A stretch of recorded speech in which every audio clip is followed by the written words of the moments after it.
हमारा आखिरी गद्यांश है, हम उसे भी पढ़ लेते हैं और जल्दी से उसके एमसीक्यूज को कर लेते हैं। तो चलिए स्टार्ट करते हैं।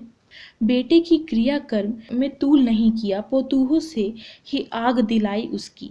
किंतु जो ही श्राद्ध की अवधि पूरी हो गई, पोतूह के भाई को बुलाकर उसके साथ कर दिया, यह आदेश देते हुए कि उसकी दूसरी शादी कर देना। इधर पोतूह रो रो कर कहती है, मैं चली जाऊंगी तो बुढ़ापे में कौन आपके लिए भोजन बनाएगा, बीमार पड़े तो कौन एक चुल्लू पानी भी देगा। मैं पैर पड़ती हूँ, मुझे अपने चरणों से अलग नहीं कीजिए। लेकिन भगत का निर्णय अटल था, तू जा, नहीं तो मैं ही इस घर को छोड़कर चल दूंगा। यह थी उनकी आखिरी दलील, और इस दलील के आगे बेचारी की क्या चलती। यानी कि बाल गोविंद भक्त का यहाँ पे बताया गया है कि उन्होंने अपने बेटे की मृत्यु के बाद उसकी चिता को जिनने अग्नि दी वो उस बेटे की पत्नी थी। यानी कि उसकी पत्नी ने ही अपने पति की चिता को अग्नि दी, और श्राद्ध का कार्यक्रम उसकी अवधि यानी कि उसका समय पूरा होते ही उन्होंने बाल गोविंद भक्त ने अपनी पुत्र वधू यानी कि जो उसके बेटे की पत्नी थी उसके भाई को बुलाकर उसे उसके मायके भेज दिया और कहा कि इसकी शादी कर देना, दूसरी शादी कर देना। लेकिन जो बेटे की पत्नी थी वो रो रो कर कह रही थी कि मैं नहीं चाहूंगी, क्योंकि अगर मैं चली गई तो आपकी सेवा कौन करेगा, जब आप बीमार पड़ेंगे तो आपको चुल्लू भर पानी यानी कि आपको पानी कौन देगा, आपको पानी कौन पिलाएगा। मैं आपके पैर पड़ती हूँ, मुझे मत जाने दीजिए। लेकिन फिर भी बाल गोविंद भक्त नहीं माने और उन्होंने कहा कि अगर तू नहीं चाहेगी तो मैं इस घर को छोड़कर चला जाऊंगा। अब इतनी बात कहते ही उस बेटी को यानी कि उसकी पत्नी को जाना पड़ा, बेटे की पत्नी को जाना पड़ा। अब हम इसके बाद इसके प्रश्न देख लेते हैं, बहुविकल्पिक प्रश्न। हमारा पहला प्रश्न है,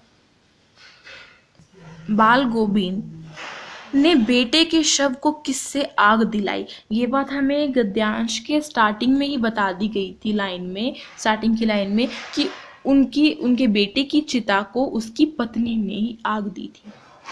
ठीक है, और उस पत्नी को इस पूरे पाठ में हमें पोतूह यानी कि पुत्र की वधू, तो पोतूह इसका सही आंसर होगा। ये लास्ट ऑप्शन है पोतूह, ये घर जो है इसका सही उत्तर होगा। दूसरा है, बाल गोविंद भक्त ने पोतूह को किसके साथ भेज दिया। बाल गोविंद भक्त ने पोतूह यानी कि पुत्र वधू को किसके साथ भेज दिया, तो पुत्र वधू को बाल गोविंद भक्त ने उसके भाई को बुलाकर भेजा था। ये बात हमने गद्यांश में अभी भी पढ़ी थी। तो इसका जो पहला है पोतूह के भाई के, तो ये इसका सही होगा। नीचे ये जो ऑप्शन तीन ऑप्शंस दिए गए, पोतूह के पिता, पोतूह के मित्र, अपने बेटे। उसका बेटा तो मर गया था, पिता और मित्र को बुलाया नहीं था, लेकिन इसीलिए ये तीनों गलत हो जाएंगे, और इसका पहला जो है पोतूह के भाई, ये बिल्कुल सही होगा। हमारा तीसरा प्रश्न है, पोतूह घर से क्यों नहीं जाना चाहती थी। ये प्रश्न हमसे पूछा गया और ये बिल्कुल गद्यांश में हमें बताया गया था। अगर आपको इसका आंसर पता है तो आप मुझे कमेंट में बता सकते हैं। आई होप आप सभी ने बता दिया होगा। तो हम इसके सही आंसर देख लेते हैं। पहला इसका ऑप्शन है दूसरी शादी के भय के कारण। दूसरा ऑप्शन है बाल गोविंद की सेवा की इच्छा के कारण। तीसरा है बाल गोविंद की जायदाद के लोभ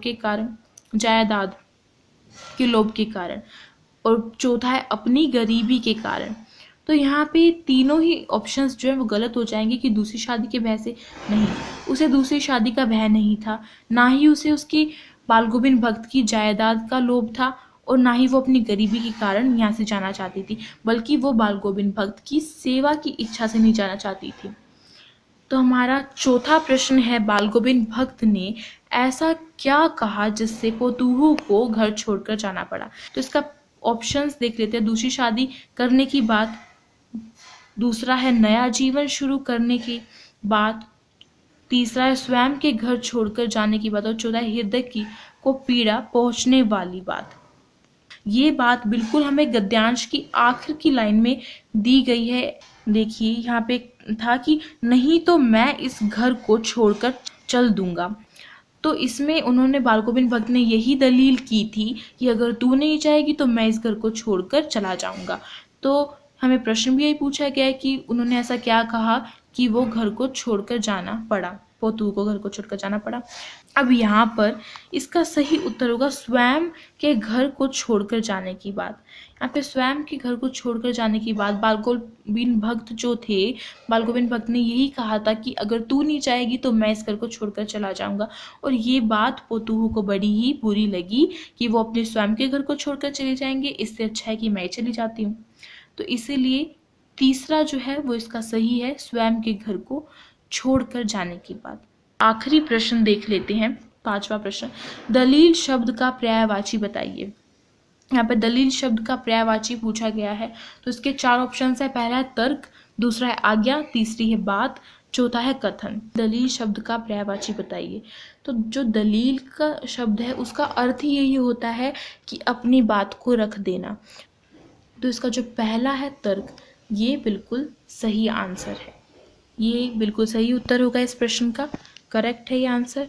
कि हमने बहुविकल्पिक प्रश्न करे तो इससे हमें चैप्टर भी जो है वो अच्छे से क्लियर हो जाता है। जब हम अपने बहुविकल्पिक प्रश्न अच्छे से यानी कि एमसीक्यूज को अच्छे से समझ के करते हैं तो कहीं ना कहीं हमारे जो चैप्टर में छोटी छोटी बातें होती हैं वो भी हमें अच्छे से क्लियर हो जाती है। अगर आपको चैप्टर अच्छा लगा हो, आपको ये सारा समझ में आ गया हो, तो आप वीडियो को लाइक कर सकते हैं। और अगर आप चैनल पर नए हैं तो उसे सब्सक्राइब करना मत भूलिएगा। और साथ में जो बेल आइकन है, जो नोटिफिकेशन के लिए बेल आइकन होती है, उसे भी आप प्रेस कर दीजिएगा, जिससे कि न्यू वीडियोस की नोटिफिकेशन आपके पास आती रहेगी। और अगर आपको इस वीडियो से संबंधित कोई भी परेशानी है तो आप मुझे कमेंट बॉक्स में बता सकते हैं, और आप इन प्रश्नों के उत्तर भी मुझे साथ के साथ कमेंट बॉक्स में बता सकते हैं। Thank you.